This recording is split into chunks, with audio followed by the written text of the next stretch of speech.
복음의 축복 가운데 주님이 네 번째로 조치해 두신 것이 두 비밀이라고 했습니다. 하나님께서 우리에게 이뤄놓으신 복음이 얼마나 완전하고 완전한지 말해주는 것이 바로 연합의 비밀인데, 교회와 예수 그리스도와의 연합이라고 하는 것입니다. 이 연합의 비밀을 크게 둘로 정리하면 첫 번째가 교회의 비밀이잖아요. 교회의 비밀, 예수님과 신비한 연합된 것이고, 두 번째는 예수님께서 우리 안에 내주하고 계시다는 것입니다. 내주라는 말은 내 안에 거하신다. 예수 그리스도께서 내 안에 사신다, 그런 뜻입니다. 여러분 안에 예수님이 사시고 계십니까? 사신다. 골로새서 1장 26절 21절에 보면 이 비밀은 만세와 만대로부터 감춰졌던 것인데 이제는 그의 성도들에게 나타났고, 하나님이 그들로 하여금 이 비밀의 영광이 이방인 가운데 얼마나 풍성한지를 알게 하려 하심이라. 이 비밀은 너희 안에 계신 그리스도니 곧 영광의 소망입니다. 아멘. 너희 안에 계신 그리스도가 비밀이라는 것입니다. 만세와 만대로부터 감추어졌던 십자가의 비밀, 세상을 창조하기 전부터 그리스도의 십자가의 사랑으로 우리를 사랑하시고 선택하신 하나님의 마음은 창세전에 이미 준비되었던 것인데요. 이 비밀은 바로 예수 그리스도가 우리 안에 있다는 것입니다. 곧 영광의 소망이신 분이 우리 안에 있습니다.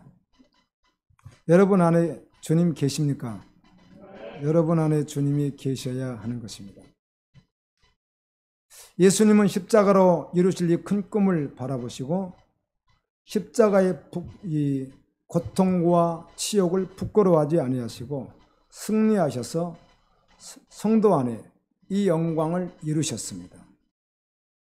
우리를 너무나 사랑하셔서 아들을 십자가에 매달면서까지 하나님이 바라신 것이 있었다면 그것은 우리 안에 그의 아들 예수 그리스도가 계시는 것입니다. 이것을 하나님이 창세전에 계획하셨고 예수 그리스도께서 십자가로 이를 이루셨기에 예수님을 믿는 사람 안에는 그리스도가 계십니다. 예수님의 제자였던 바울은 육신을 입고 이 땅에 살아가는 동안 이 엄청난 비밀의 진리를 실제로 누리며 살았습니다. 빌립보서 1장 20절 21절에는 바울이 이렇게 말합니다. 나의 간절한 기대와 소망을 따라, 나의 간절한 기대와 소망을 따라 아무 일이든지 부끄러워하지 아니하고 지금도 전과 같이 온전히 담대하여 살든지 죽든지 내 몸에서 그리스도가 존귀하게 되기를 원하니 이는 내게 사는 것이 그리스도니 죽는 것도 유익함이라. 아멘. 바울의 삶의 모든 순간 그의 생각과 마음을 이끌어가는 간절한 힘은 이것이었습니다. 나의 간절한 기대와 소망이 있다. 무슨 일을 하든지 아무 일이든지 부끄럽지 않고 전과 같이 이제도 온전히 담대하여 내가 처한 환경과 상황에 어떤 상황에 처한다고 해도 모든 순간 육체의 한계를 가진 내 몸에서 내가 살든지 죽든지 그리스도만 존귀하게 된다면 나는 다 사는 것입니다. 내가 사는 것이 예수님이기 때문입니다. 내가 죽는다 한들 무슨 상관이 있겠습니까? 내가 죽고 깨어져서 내 안에 계신 주님의 영광과 생명이 온전히 드러날 수만 있다면 내가 그것을 어찌 마다하겠습니까? 죽는 것도 촉하겠습니다. 바울의 자아인식은 철저히 그리스도였습니다. 예수님이었습니다. 익숙한 옛 관습을 따라 살지 않고, 여러분 예수 믿고 난 후에 익숙한 관습을 따라 살 수 있겠으나 버려야 되겠죠. 옛 구습을 벗어버리는 것입니다.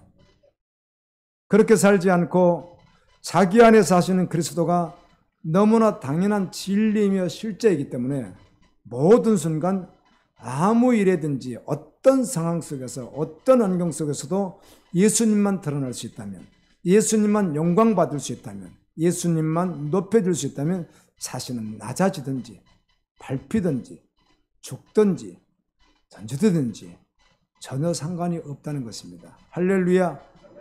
아멘이시죠? 아멘.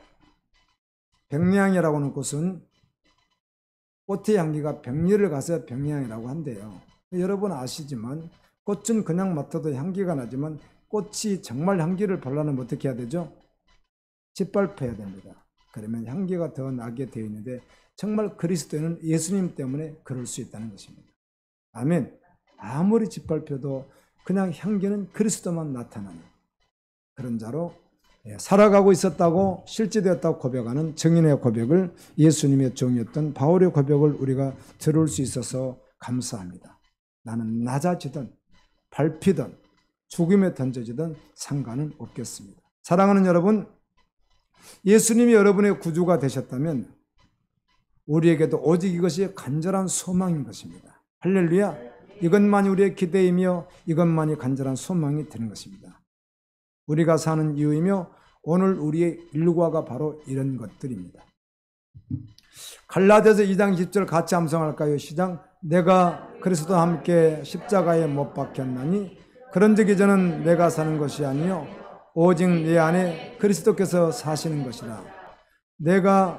이제 내가 육체 가운데 사는 것은 나를 사랑하사 자기 자신을 버리신 하나님의 아들을 믿는 믿음 안에서 사는 것이라.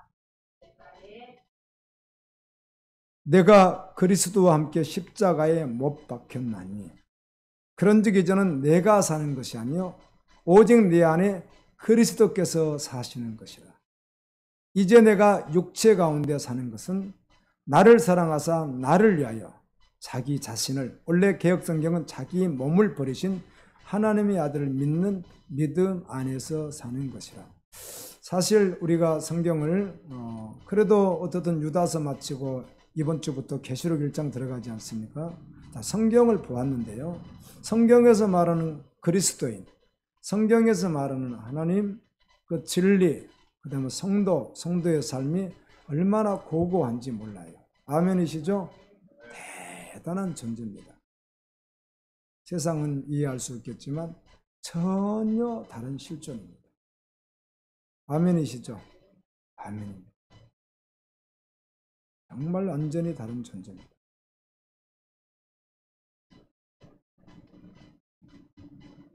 바울은 갈라디아 2장 2절이 실제였고 내주하시는 자기 안에 계시는 그리스도를 생생한 실제로 누리면서 살아갔다고 고백하는데, 성도들이 내 안에 계신 예수 그리스도를 실제로 누리며 생생하게 누리며 살아가는 것입니다. 여러분, 믿음이란 향방 없는 긍정적인 힘, 적극적 사고 그런 것이 아닙니다. 너무 분명하게 이루어진 실제이고요.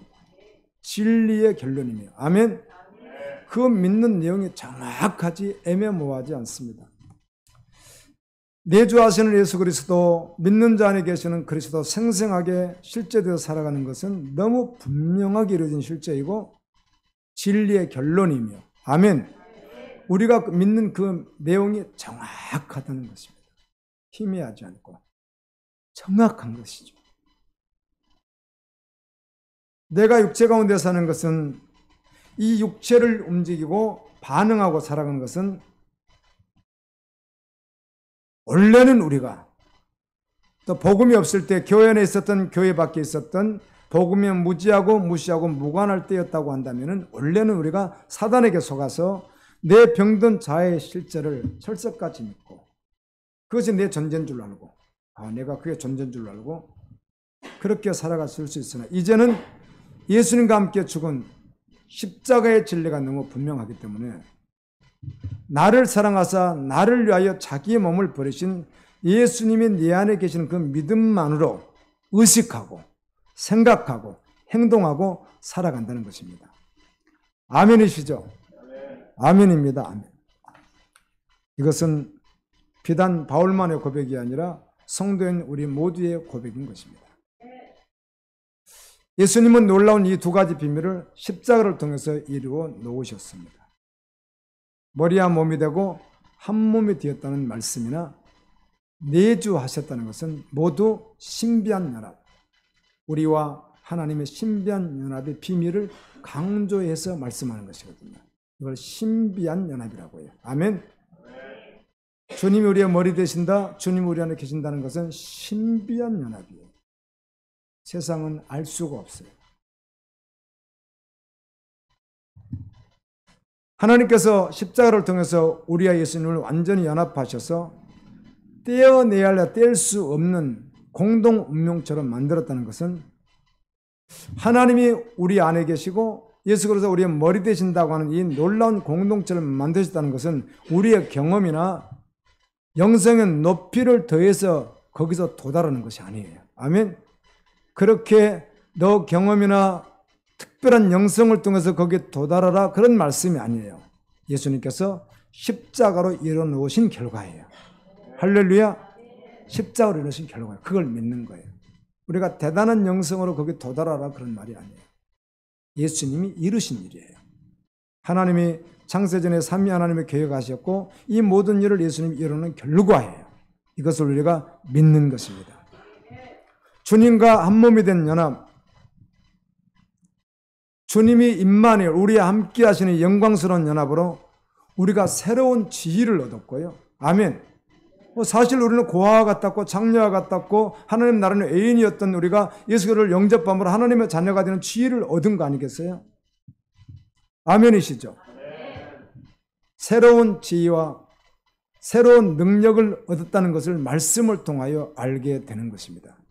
사실 저는 지금 생각해도 이런 말씀들을 전혀 들어보지 못하고 교회 그냥 갔는데 예수님이 믿어져 버렸어요. 성령님이 믿게 하시더라고요. 근데 이렇게 말씀을 듣지 않았음에도 불구하고 내 지혜가 향상됐다는 사실은요, 손톱만큼도 의심되지 않더라고요. 저는 25세 때 4월 13일 날 4월 셋째 주일 날 잊어버릴 수가 없어요. 그때 내가 처음 교회를 나간 거예요. 그때가. 초등학교 때 따라서 교회 이렇게 빵 준다 가져준다니까 한 번씩 간 거 말고는 내가 성인이 돼서 최초에 간 것이 그때입니다. 그런데 예수님이 당장 믿어져 버리더라고요. 그런데 내 지위가 하나님의 자녀가 됐다는 것이 너무 확실했어요. 예수 없는 세상에 누구도 다 불쌍하게 보였어요. 그리고 교회 갔는데 처음 모르다가 나중에 집사님, 권사님들 막 교인들이 있는데 보니까 이상한 거예요, 이분들이요. 이상하다. 예, 그럴까. 근데 나중에 알게 된 사실은 그분들이 복음이 없다는 사실을 나중에 알게 됐어요. 아니, 천국을 믿는데 저렇게 믿을까? 왜 저렇게 말을 하지? 왜 저렇게 행동할까? 너무 신기했었어요. 저는 교회 가면 처음엔 다 천사들 같은 분만 있는 줄 알았거든요. 세상에서 구별된, 그러니까 얼마나 순수할 정도면 옛날에 선생님은 화장실도 안 가는 줄 알듯이 저는 목회자는요, 아주 깨끗한 흰, 아주 그냥 천과 같은 사람인 줄 알았었어요. 그리고 교회를 계속 다니는데, 예수님이 전부 돼서 다니는데, 먼저 믿었던 그 권사님, 집사님 이런 분들이 이상한 거예요. 뭐 다 그렇다는 대부분 이상한 분들이 많은 거예요. 너무 신기했어요. 왜 그럴까? 나중에 알게 된 사실은 그분들에게는 복음이 필요했던 분들이었어요. 아멘이시죠? 아멘입니다.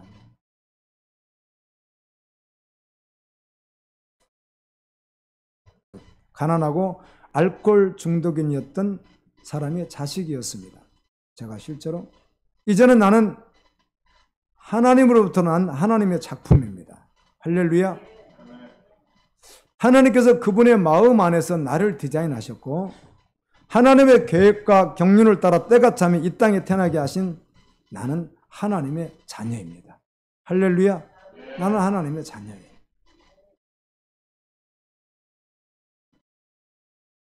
이 땅에 태어나서 복음이 없을 때 복음을 만나기 전에 그냥 주워 듣고 조금 배웠다고 하는 것들, 그리고 느끼는 것들을 통해서 세상에 대해서 반항하기도 하고 부패한 마음을 가지고 있기도 하면서 내가 애곡되게 인식하고 살아온 병든 자아가 난 줄 알았는데 복음을 만나고 보니까 정확히 그것이 내가 아닌 것인 거예요. 내가 사단에게 속은 거예요. 할렐루야.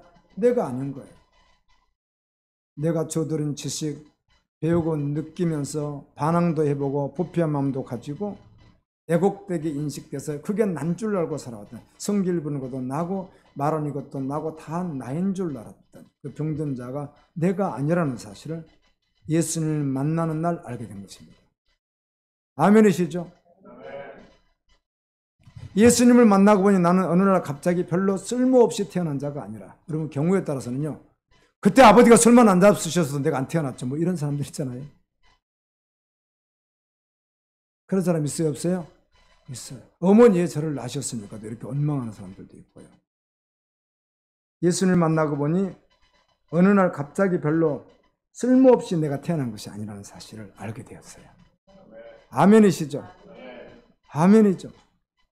창세전부터 하나님의 마음의 씨앗처럼 품어졌다가 하나님이 심어서 난 자와 같이 내가 하나님께로부터 왔다는 사실을 복음 안에서 알게 된 거예요. 어쨌든 제가 교회를 갔는데 그 목회를 전도사님 1학년이 옛날에는 다 그런 분들이 했었어요.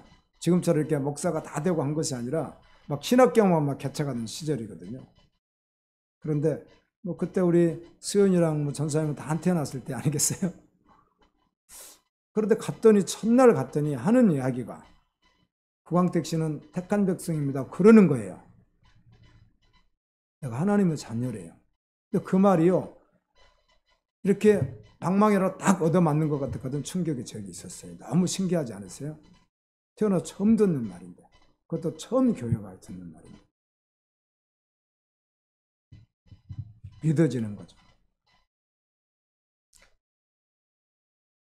창세 전부터 하나님의 마음에 씨앗처럼 품어졌다가 하나님께로부터 낳은 자가 성도입니다.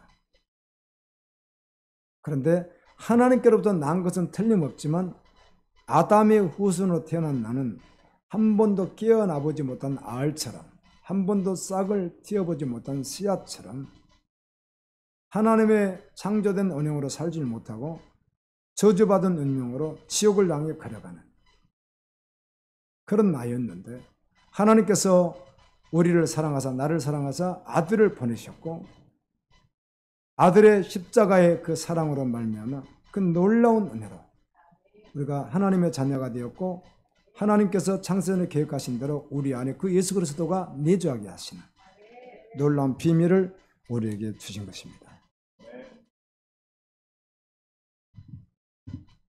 우리의 인생이 자신의 참 존재를 싹 틔우고 꽃 피우고 그 생명을 드러낼 수 있는 것 그리고 그 열매를 맺을 수 있는 것은 십자가를 만날 때만 가능합니다. 아멘. 오직 십자가를 만날 때만 참 존재를 싹 틔우고 꽃 피우고 그 생명을 드러내고 온전히 열매를 맺을 수 있는 것은 십자가를 만났을 때만 가능합니다. 이제라도 일어서서 말씀이 결론에 대해서 달려갈 수 있기를 소망합니다. 내가 하나님께로부터 나서 우리가 누구에게서 나서요? 하나님이 낳았다 그 말입니다. 그러니까 자녀가 되는 것이죠. 오늘 내가 너를 낳았도다 그러고 우리 찬양 부르잖아요. 그리스도 안에 있으면 아멘.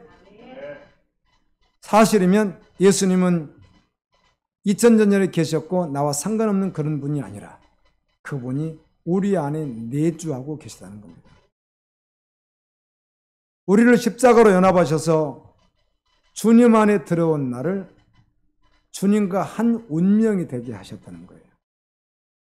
자, 그래서 여러분이 시편을 읽어도요, 창세기부터 읽어도 지금 우리 이사야 오늘 54장 1절 봐도 그 말씀이 어디에 있는 말씀인지 아세요? 아들이 없는데 너 없어도 많이 자식 낳은 자보다 네 자식이 많다. 그 말씀 있죠? 그럼 왜 그렇게 하셨어요? 오늘 묵상하셨어요? 그 말씀이 갈라디아서에 하늘에 있는 어머니 사라를 말할 때 그렇게 한단 말이에요. 그 말이 그 뜻이에요. 그 뜻 그러니까. 그걸 해석할 때 자녀 못 낳는데 많이 낳을 거예요. 그렇게 해석해버리면 돼요? 안 돼요? 안 되는 말씀이에요. 그건 육으로 푸는 거예요. 육으로 바꾸는 거예요. 그렇게 풀어버리면 안 되는 거예요. 그 말은 믿음의 후손을 주님이 약속하신 약속이 말씀드린 거예요. 이해되셨죠? 그렇게 보는 거예요. 성경이 그러니까. 그와 같이 성경에 있는 구구절절 말씀들은 다 나와 관계를 가지고 있고 예수님의 모든 영향력은 다 누구와 함께 되어 있고요. 우리와 연합되어 있다는 사실을 그 같은 눈으로 보는 거예요. 뭐 환경이 안 되고 되고 그런 거로 따지는 것이 아니에요. 이게 안 이루어졌지, 이게 안 됐지, 그런 거 따지는 존재가 우리가 아니라고요. 그냥 그걸 믿는 것이지. 아멘. 결론으로. 할렐루야. 그러고 가는 거예요. 계속이요. 세상에 뭐 지진이 일어나도 그냥 가는 거예요. 그 길을. 진리가 결론이 돼서 그게 성도예요. 아멘이시죠? 아멘. 그러나 안전한 하나님의 나라가 있죠. 에녹이 아담이 7대손이잖아요. 7대손. 그런데 그가 예언했다. 창세기는 예언한 게 없어요. 에녹이. 그런데 신계 유다서에서 예언했다고 되어 있는 것은 구전을 통해서 계속 내려왔던 말씀인 거예요. 그게요. 전통을 통해서. 계속 그 말씀이 내려왔어요. 그걸 기억하고 있는 거예요. 이스라엘 사람들이. 그러면서 하는 이야기가 예수 그리스도께서 어떻게 해요? 어마어마한 구름 같은 천사들을 거느리고 어떻게 한다? 재림하신다. 할렐루야. 그때 우리 믿는 자들은 어떻게 하고? 구원을 받고, 믿지 않는 자는 뭐가 있을 것이다? 심판 있고 정죄, 죄로 정함, 심판에서 죄로 정함이 있을 것이다. 이런 말씀이죠. 그날이 와요. 그날이. 반드시 와요. 우리 인간적으로 이 스토리, 세상 역사를 생각하면 안 되는 거예요. 하나님 나라는. 어차피 우리 개인의 운명이 있어요. 아멘. 그리고 우주적 그런 날이 와요. 주님이 오시는 날. 세상. 항상 해보세요. 주님이 오시는 날.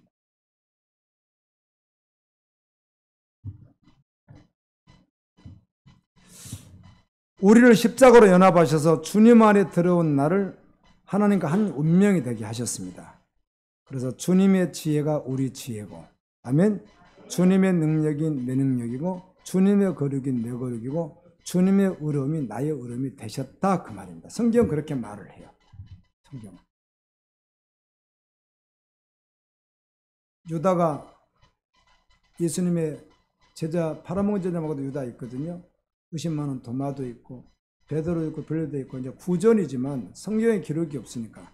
다만 딱 베드로의 죽음만 요한복음 21장에 있을 뿐이에요. 네가 거꾸로 어떻게 하라? 네가 양팔을 벌리고 죽으리라. 뭐 그런 말씀이 있어요. 왜 그렇게? 그래서 케바드스 도민에 있잖아요. 로마에서 나오면서 주여 들어가시니까. 근데 결국은 뭐 이렇게 십자가에 달아서 거꾸로 죽었다. 뭐 그런 이제 구전이 내려오는 거죠. 다른 제자들도 대부분 다 순교했으니까 실제로는. 그래서 순교의 구전들이 남아 있습니다. 그들이 그렇게 비참하게 이 땅에서 죽음을 맞이할 때 주님이 능력이 없어서, 계획이 없어서 그러신 거예요? 아니잖아요. 하나님의 신비한 뜻을 우리는 알 수 없으나 주님은 고난과 핍박을 끝까지 이기면 구원을 받으리라. 마태복음 24장 그렇게 말씀하잖아요. 끝까지 했는데 그 비밀은, 우리가 죽음의 비밀을 우리가 어떻게 다 알겠습니까? 그러나 그들은 끝까지 진리가 결론이 되었어요. 아멘. 예수님의 지혜는 내 지혜, 예수님의 능력 내 능력, 예수님의 거룩 내 거룩, 예수님의 여름 나의 여름, 이걸 믿고 그날까지 걸어가는 것이 성도예요. 여러분은 어떤 존재입니까? 하나님으로부터 난 존재이죠. 믿는 자는. 하나님으로부터 나서 어떻게 되었습니까? 그리스도 예수 안에 있게 되었다는 것입니다. 특별히 에베소서가 6장까지 되어 있잖아요. 그런데 그 에베소서 1장에는 애정, 작정 이런 말들이 거기 있어요. 택함. 이게 키워드가 돼가지고 장로교 애정서를 계속해서 말하는데요. 에베소서를 제가요, 이제 그런 고민을 하는 거예요. 그런 고민들을 계속 성경을 보면서. 그런데 에베소서를 뭐 여러분 많이 보셨잖아요. 에베소서 다 외울 정도로 봤죠. 그래 보는 가운데 그냥 뭐 어렵지 않게 주님의 마음 한번 팍 주시는데요. 엔 크리스토스. 그리스도 안에서란 말이요. 도배를 해요. 도배를. 에베소서를 보게 되면. 오직 누가 구원받은 자예요? 예수 그리스도 안에 있는 자. 그가 누구? 예수님을 믿는 자예요. 예수 그리스도 안에서. 그리스도 안에서를 빼버리면 아무것도 없어요. 우리가 누구 안에 있어요? 그리스도 예수 안에 있게 되었어요. 그리스도 예수 안에 있으면 무슨 일이 벌어지는가? 예수님과 나는 무슨 상관이 있는가? 우리에게 무엇이 되셨는가? 많은 말씀 가운데 이 구절로 한다면 지혜와 의로움과 거룩함과 구원함이 되셨어요. 누가? 예수님이. 우리는 세상 지혜로 살지 않아요. 고린도서 1장도 지혜에 대해서 말하면서 십자가의 도가 헬라인들에게는 뭐로 보이고? 미련하게 보이고, 유대인들에게는 꺼리끼는 것이나 우리에게는 구원을 주신 하나님의 능력이 됩니다. 아멘. 이 지혜는 세상 간원들도 몰랐고 세상 권왕들도 몰랐지 그들이 알았더라면 예수 그리스도를 십자가에 못 박지 않았을 것이다. 알 수 있다 없다? 없다. 변사가 누가 있으며 누가 배운 자이며 누가 학자란 말인가? 세상에서 제일 일학자라고 말하는 사람이 굳이 있다면 그는 우리 하나님의 미련한 것보다도 못한 것이라고 해요. 세상에서 최고의 학자라고 하는 그는 주님 보실 때 어떻다고요? 복음이 아니니까 하나님의 제일 미련한 것보다 더 미련한 것이다. 이렇게 성경은 말해요. 지혜라고 하는 말은 십자가입니다. 아멘. 예수 그리스도를 아는 것, 그걸 말하는 거예요. 뭐 지혜 말하니까 공부를 잘하고 뭐 하나는 먹는데 너무 잘 먹고 그 세상에서 말하는 거죠. 그거는 아무것도 몰라도 돼요. 여기서 말하는 지혜는 뭐라고요? 예수님을 아는 것 말하는 거예요. 십자가를 아는 것.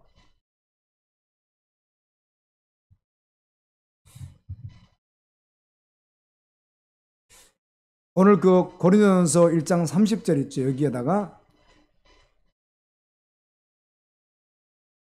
누구누구는 하나님께로부터 나서 그걸 자기 이름을 넣습니다. 아시겠죠? 누구누구는 하나님께 나서 할 때 누구누구는 누구 이름을 넣어요? 자기 이름을 넣고 읽습니다. 자, 읽습니다. 시작. 광택에는 하나님께로부터 나서 그리스도 예수 안에 있고 예수는 하나님께로부터 나와서 이게 자 의령과 거룩함과 권함이 되셨으니 아멘. 이렇게 이제 읽을 수 있는 거잖아요. 성경에다 자기 이름을 넣고 읽을 수 있는 성경이 참 많잖아요. 성경 가운데. 주님이 얼마나 기뻐하시겠어요. 여기다 내 이름을 넣고 이렇게 읽으니까. 광택에는 하나님께로부터 나서 이렇게 딱 읽으면 주님이 얼마나 기뻐하시겠어요. 한 번 더 읽을까요? 자기 이름을 넣고 시작. 광택에는 하나님께로부터 나서 그리스도 예수 안에 있고 예수는 하나님께로부터 나와서 광택에게 지혜와 의로움과 거룩함과 권함이 되셨으니 아멘 아멘. 이 고백을 가능하게 하신 분이 예수님이잖아요. 십자가로 우리를 하신 분이죠. 그래서 주님께 찬양을 마음껏 돌릴 수 있는 것이죠. 마음껏. 계시록 보면 4장 5장은 어떻든 천상의 예배 모습들이 나와요. 다른 데도 있지만 특별히 거기에 보면 거룩하다 거룩하다는 말이 헬라어로 하기오스라는 말이에요. 하기오스. 정말 천국에서 구원받아 천국에서 주님을 경배하고 찬양하면 얼마나 기쁠까요? 할렐루야. 내가 그 안에 거기 있다는 사실이 그냥 이런 말은 믿지 마세요. 구원은 주님에게 있고요. 한쪽 강도도 구원받는 건 맞잖아요. 바울도 구원받았고 한쪽 강도도 구원받았는데 어떤 천국에 갔는데 바울은 대골 같은 집에 살고 한쪽 강도는 초가집에 살다. 이런 거는 우리가 믿을 필요 있어요? 없어요? 없어요. 그 신비한 나라예요. 그 나라는. 이런 세상 관점이 아니에요. 그 나라는. 구원이라는 관점이. 뭐 그 나라가 초가집 같은 집이 있으면 되겠어요. 꼭 어떤 분들이 간증한다고 하면서 어떤 사람들 대울 같은 집에 사는데 어떤 사람들이 이렇게 그것도 벽도 별로 좋지 않은 벽에서 거기만 이렇게 내다보고 누구냐 저 부끄럽게 구원받은 사람들이라고 그런 말이 고린도서에 있으니까 한 구절이 딱 있으니까요. 근데 그 구절을 그렇게 받으면 안 되는 것이죠. 천국에 가면 아멘 생명나무 열매가 있대요. 근데 그거를 먹어요. 근데 세상에서 공 없는 사람 못 먹는다 이런 말 하면은 그런 줄 알지만 천국 가서 그러면 천국이 될 수가 있어요? 없어요? 천국이 될 수가 없는 거죠. 천국에 갔는데 세상에서 수고 많이 한 사람 먹으라고 주고 수고 좀 덜 했다고 먹지 말라고 그러면 어떡하겠어요? 천국은 그런 곳이 아니에요. 죽음도 없고 아픔도 없고. 여러분 피곤하시죠? 몸도 아플 때가 많죠? 천국 가면 그런 것이 없어요. 글쎄요, 어떻게 표현할까요? 여러분이 태어나서 지금까지 가장 좋은 컨디션을 누렸던 바로 그 정점, 그거하고도 비교할 수 있어요? 없어요? 없어요. 없어요. 천국은 그런 곳이에요. 그 천국이에요, 천국. 그 믿으세요? 여러분 믿으면 주님에게 올인하는 거예요. 믿으니까. 그래서 말씀이 전부 되는 거예요. 믿으니까. 근데 안 믿는 사람 봤을 때 얼마나 어리석겠어요. 안 믿는 부모가 보면 그냥 얼마나 화가 나겠어요. 요즘에나 그렇지 옛날에는요 아버지들도요 참 과격했어요. 그래가지고 그 길길복 집사님이라는 분이 계세요. 그 간증도 하시던데 지금 나이 많이 드셨지만 옛날 분이신데요. 아버지가 시골 쳤는데 교회를 가고 농사철에도 주일날이면 안 빠지고 가버리니까요. 진짜로 아버지가 낚아지고 여기를 찍어버렸다니까요. 여기를 허벅지를 갖다가. 푸른 무자비한 아버지. 하기가 그렇게 굳이 말하면 지금 해교권에서는 어떻게 해요? 딸이 개종하면 아들들 시켜서 명예살인 시켜버리지 않습니까? 간혹 필요하면 죽여요. 아버지가 명령 내려요. 미국까지 가서 죽여라. 그러면 딸을, 미국에 있는 장성한 딸을 갖다 가서 죽이지 않습니까? 우리나라도 당연히 그런 일이 있죠. 팍 터지고 막 때리고 이런 일이. 요즘에 여러분 고난과 핍박도 없는 시대에 믿음으로 잘 달리셔야지. 여러분이 조선 말기에 기독교 들어왔을 때 여러분이 양반집 딸이라든지 양반집 며느리였는데 교회를 어떻게 다녀요? 제사 안 지는다고 하고 거의 죽음이죠. 그렇죠? 근데 그걸 이겨내고 핍박과 고난을 이겨내고 예수님 믿을 분들이 얼마나 많습니까? 이렇게 기독교 역사는 그렇게 흘러왔거든요. 더욱 타협하지 마시고 믿음으로 잘 달려갈 수 있기를 소망합니다. 예, 전국 선교의 아버지라 불리는 허스든 테일러인데 허스든 테일러는 참 학교 공부하면서도 허스든 테일러는 선교사 이제 선교를 배우면서 선교사에 대해서 배우면서 허스든 테일러 책도 읽고 많이 들었던 분 중에 하나예요. 리빙스턴, 윌리엄 캐리 많은 분들이 있습니다. 그런데 허스든 테일러가 참 귀한 분 중에 한 분이에요. 1832년 5월 21일 날 영국에서 태어나서 1905년 6월 3일이니까 약 한 73세 정도 이렇게 사셨던 분인데요. 주님 품에 안긴 시대가 1905년인데 예, 중국 여러분 가보세요. 지금도요. 중국이라는 나라가 여기 생각할 때하고 달라요. 그냥 지도상으로 보니까 중국 그러지만요. 가보면요. 대단도 안 합니다. 중국 크기가. 제가 이쪽 저쪽 두 번을 이쪽 쪽으로 가봤는데요. 아 진짜 중국 대단한 나라예요. 커요. 그래서 대국이라고 그랬던 것 같아요. 지금도 중국의 오지 같은 데는 우리나라는 오지에 봐야 강원도 같은데 좀 그렇죠 뭐. 근데 여기 충청도는 오지가 없지 않습니까? 어디가 오지라 그래요? 개독산을 오지라고 하지 않잖아요. 우리는. 근데 중국은 컸어요. 제가 이제 거의 끝자락 같은 곳이에요. 거기가. 그걸 가는데 서안 진시황릉 있는 곳입니다. 8대 도시 중국에. 근데 거기서 출발을 하는데 일단 2시간을 버스를 타고 갔어요. 거기서 내렸어요. 거기서 기차를 15시간 타고 갔어요. 또 내렸어요. 거기서 또 버스를 5시간 타고 갔어요. 산골 강원도 같은 산골 이렇게 가지고 비포당도를 따라 갔어요. 갔는데 차가 없대요. 거기는. 그래가지고 찌뿌차 빌려가지고 대여해가지고 그걸 또 타고 또 한참 들어갔어요. 거기서부터는 이제 그것도 못 가요. 걸어서. 그렇게 제가 갔던 곳이 있어요. 이제 그런 게 이제 내륙이라고 하죠. 내륙. 해안가에서 멀리 떨어져 있다 그런 이야기죠.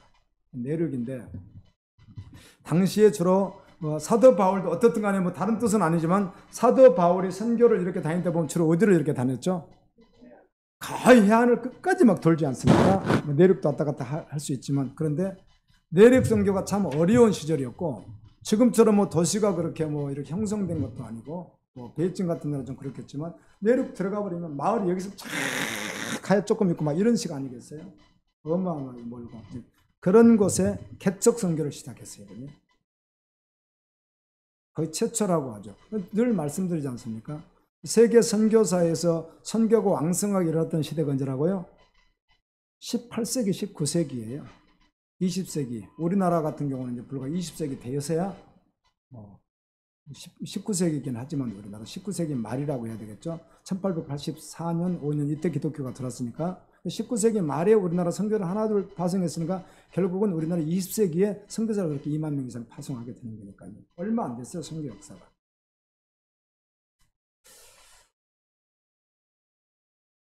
이분이 20살에 중국으로 갔어요. 20살에. 20살에 갔단다, 야. 20살에. 졸지 마라이. 허드슨 텔러가 20살에 갔어요. 이제 말하지만 시대가 좀 다르기는 해요. 오늘날 시대가 좀 다르긴 하지만 여러분 선교사를 한번 보세요.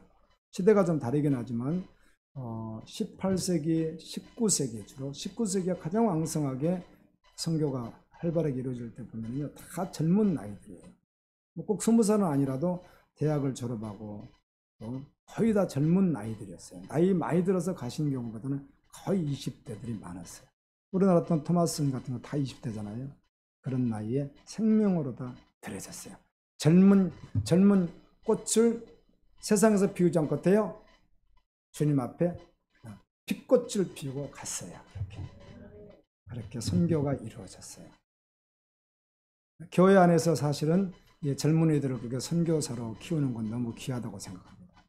아멘.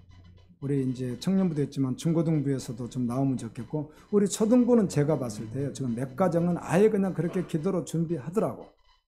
그러니까 그때까지 주님 안 오시면 그렇게 올려드릴 것 같아요. 너무 귀하죠. 아멘. 우리 집사님은 목표가 뭘로 키우세요? 정자 집사님께서 대답을 빨리 하는데, 집사님과 정자 집사님하고 말이 좀 다를 수 있는데. 정자 집사님 뭐래요? 주혜정으로 키운다고 안 그래요? 아, 그래요? 야, 참 굉장히 아주 행복하게 사시는군요. 고민도 안 하시고. 나는 부모가 어떻게 할지 그건 잘 모르겠지만, 나는 어떻든 우리 갈보리 지체들을 위해서 성교독 존재, 중부독 존재, 군사, 신부 이렇게 기도하지만, 우리 손자들 5명 무조건 나는 주님 앞에 올려드린다. 계속 그렇게 기도해요. 수아도 주혜정, 조은이도 주혜정. 나 하여튼 그렇게 기도해요. 어쨌든 뭐 동의한다고 그랬잖아. 조아는 괜찮은데 주은이는 하면 안 되겠어? 하여튼 전 그렇게 기도해요. 주의 정으로. 혹시 목회자가 된다면 목회자도 필요하니까 선교사가 된다면, 그래서 그렇게 그냥 아예 그냥 계속 그 길로 가라고 기도하고 있습니다. 제가. 우리 집사님 자녀는요, 주의 종 되게 해달라고. 예배당에 처음 간 날 서운한 기도, 아들을 올려드리오니 주여 주의 종이 되게 하렵니다. 간절히 기도하신 김은희 집사님. 찬양, 그런 찬양이 있어요. 찬양 가스펠송. 내가 주의 종이 되어 돌아왔어요. 그 아들이 부르는 찬양이거든요. 이제 그렇게 가사가 그렇게 돼 있어요. 야, 빨리 오면 좋겠네.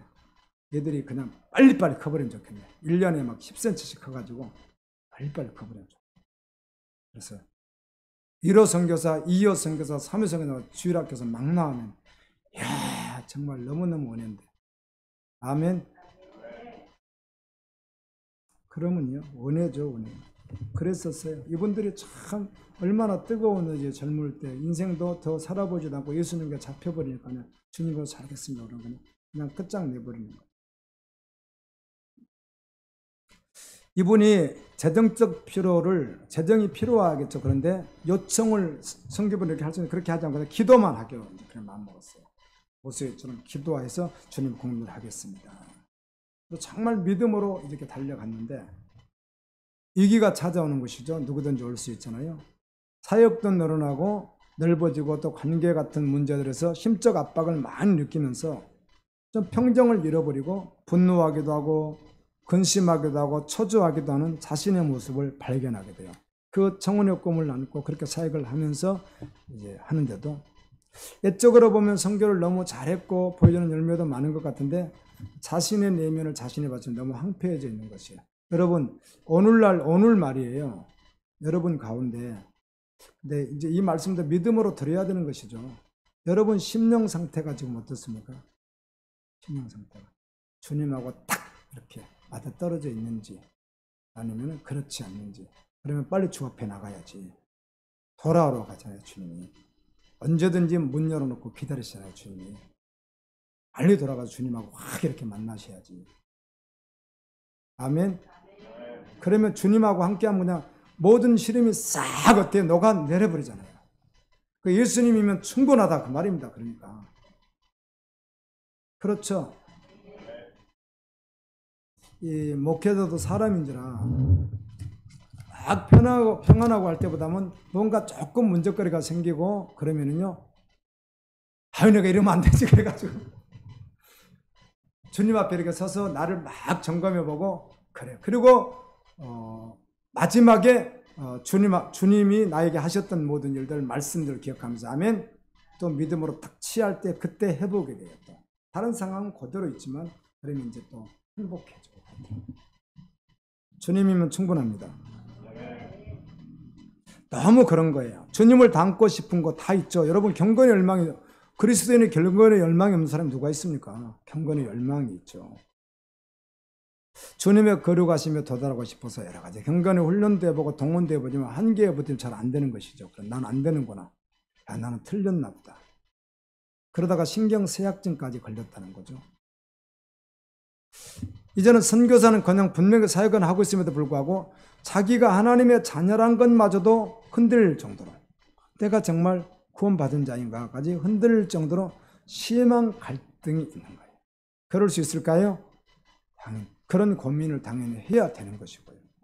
점검하면서 내가 과연 구원받았을까?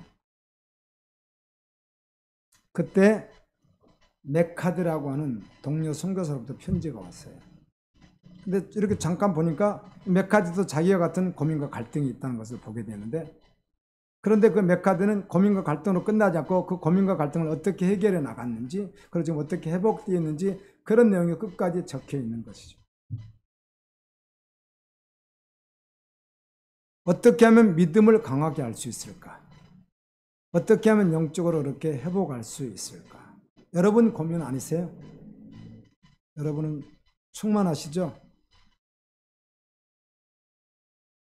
그것은 믿음을 구하기 위해 쓰는 것이 아니라 신실하신 분 안에 있는 거예요. 아멘. 내가 뭘 구하는 것이 아니라, 기도하지 말라 그 말하고 좀 다릅니다. 그런 뜻이 아니라 그리스도 안에 있는 것이에요. 거룩하기를 힘쓰고, 그걸 힘쓰는 것이 아니라 그리스도 안에 있는 거예요.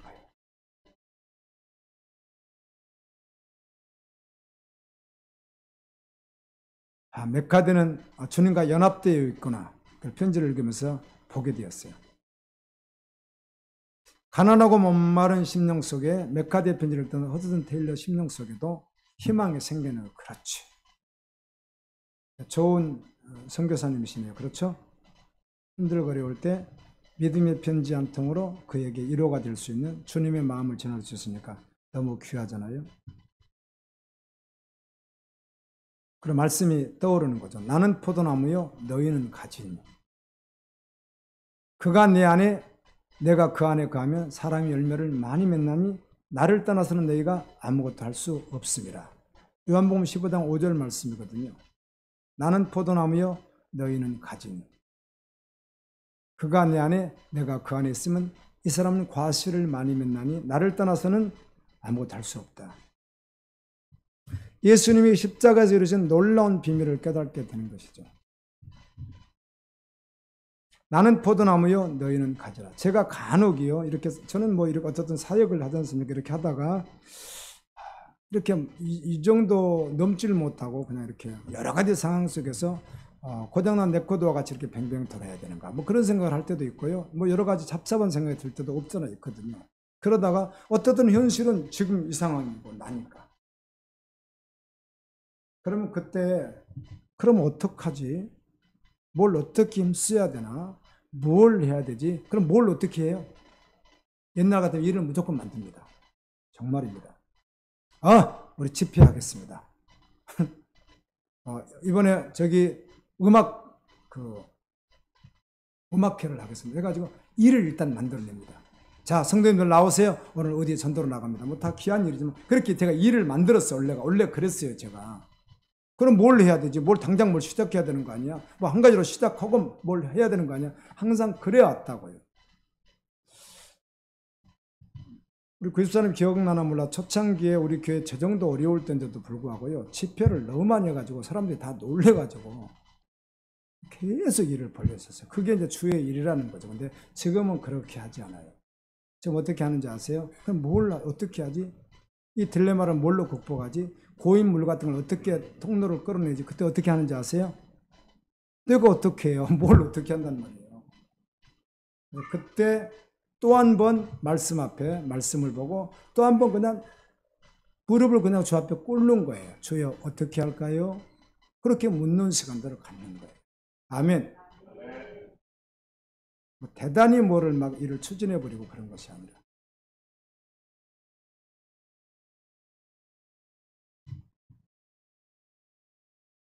나는 포도나무에 너희는 가지라. 줄기에서 가지가 나왔지 가지가 줄기를 버텨주는 것은 아니거든요. 나무가 걸어가면 나온 가지도 어떻게 해야 돼요? 거룩해야 되는 것이죠. 우리가 하나님께부터 난 자죠. 주님이 거룩하시니 우리도 어떻게 해요? 거룩해야 돼요. 내가 거룩하니 너희도 거룩할지니라 주님이 그래요. 거룩해야 될 수밖에 없는 존재가 성도예요. 궁극적으로. 허드슨 테일러가 이 사실을 깨닫고 놀랍게 변화되었어요. 단순히 구원의 확신을 갖는 수준이 아니라 그의 삶 전 영역에 적용할 수 있게 된 거예요. 그렇지, 나는 가지지. 내가 그리스도 안에 있어야만 되는 것이지. 내가 뭘 어떻게 하는 것이 아니라 주님이 하셔야 되는 것이지. 여러분, 거룩해지기 위해서 투쟁할 수 있습니다. 힘쓰라고 생각해요. 거룩해지기 위해서 투쟁하시지 말고 어떻게 해요? 주님 안에 거하는 거예요. 오늘도 여러분이 믿음으로 딱 취하면 여러분 삶이 딱 영향을 받아요. 그렇지. 주님이 이루어 놓으셨지. 주님이 포도나무지. 나는 가지지. 이걸 믿음으로 딱 취하면 바로 삶에 영향을 주게 돼 있어요. 믿음이라는 거예요. 가지가 왜 열매를 맺으라고 용을 써요? 가지가 나무에 붙어 있으면 양분을 빨아들이고 때를 따라 열매를 맺을 것인데요. 우리는 가지거든요. 그분 안에 영원한 안식이 있습니다. 그분이 내디성계의 OMF라고 했잖아요. 그걸 창설하신 분이기도 하고 일평생 바쁘게 사셨겠죠. 중국에서 일어난 수많은 내란들이 얼마나 많았습니까? 중국에서요. 말도 못했죠. 동료들이 그리스도인을 수없이 죽고 지금도요. 제가 이제 복음과 미디어에서 나오는 그거를 계속 저는 열람해 보니까요. 매일 봐요. 매일 사건이 올라오는데 지금 중국이 상황마다 각각 다르긴 하지만 여전히 기독교 핍박하는 거 맞습니다. 중국. 지금도 선교지에서 부인과 아이들을 잃기도 하고 죽기도 하고 핍박당하는 그런 모든 것들을 다 견뎌내고 살았는데 허드슨 테일러를 가장 오랫동안 그리고 가장 가까이에서 지켜봤던 동료 선교사들이 이렇게 말을 해요. 가장 오랫동안 가까이에서 가장 오랫동안 보았던 선교사님들이 허드슨 테일러에 대해서 뭐라고 하냐면 그는 진정으로 주님 안에서 안식할 줄 아는 사람이었다. 아멘. 예수님 안에서 안식을 누릴 수 있는 사람이었다. 이렇게 말합니다. 누구에게 안식이 있습니까? 우리 성경 보면 첫 인사 그러자 마지막에서는 다 뭐죠? 사실은 그 말이 평안을 말하는 그 말이 다 무슨 말이죠? 그리스도 안에서 안식을 누리기를 기도하는 거예요. 주의 종들이. 편지 형태니까 인사말과 끝인사는 항상 그렇게 마무리를 하지 않습니까? 무난하라 이런 말도 하지만 서로 이루하고 무난하라 형제끼리 서로 하나다 이런 말도 하지만 꼭 평안을 빌지 않습니까? 예수님은 오늘 우리에게도 동일하게 주고 싶어 하십니다. 십자가에서 이루어 놓으셨고 오늘도 여전히 여러분에게 주님은 주기를 갈망하세요. 받기 원하는 우리보다는 주기 원하시는 주님의 마음이 더 갈망이 있으세요. 지혜, 의로움, 거룩, 구원 이것은 죽었다 깨어나도 우리에게서 나올 수 있는 것이 절대로 아니에요. 아멘. 예수님께서 십자가로 이루어 놓으셨어요. 예수님 우리의 머리십니다. 우리는 그분의 몸의 지체입니다. 예수님은 성도 안에 내주하고 계십니다. 이것을 믿고 실제로 누리시기를 간절히 소망합니다. 거룩하신 하나님